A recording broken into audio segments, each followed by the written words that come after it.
Mahal ko ang palabas na Attack of Titan kahit na ang tagal-tagal bago matapos to, at talaga namang inaabangan ko ang bawat eksena or episode na hanggang ilang season na ang lumipas, ilang taon na din, at ngayon lang din natapos.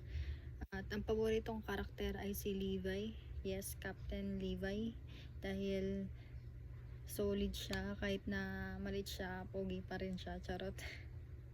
Dahil napakagaling niya sa skill, at ang galing din niya maging leader, at siya na lang din kasi yung natira sa dulo. So siya din talaga yung paborito ko. Ayun, masaya ako na alalahanin yung mga episodes at chapters nito kahit na ang daming namatay kalaunan. So paborito ko to unang-una dahil ang ganda ng likod ng story o backstory ng bawat karakter, kung saan si Eren sa umpisa, 'di ba, kinain yung nanay niya ng Titan. Yung pala, isa din pala ang kumain pala noon ay yung dating asawa ng tatay niya. Yung ganun, sobrang nakaka-amaze pag pinagdugtong-dugtong mo yung storya. So pag pinanood mo siya ng pahinto-hinto, baka makalimutan mo. So kailangan mo mag-rewind or ulitin sa umpisa para matandaan mo, kasi nga ang tagal-tagal nila matapos. Pero napaka-solid, napakaganda talaga nito. Attack of Titan, isa to sa mga pinaka unique na story mula sa monsters, mga Titan. At pangalawa, gustong gusto ko to kasi kahit na mabuting tao si Eren, kahit na ganun, napagdesisyon niya kaysa na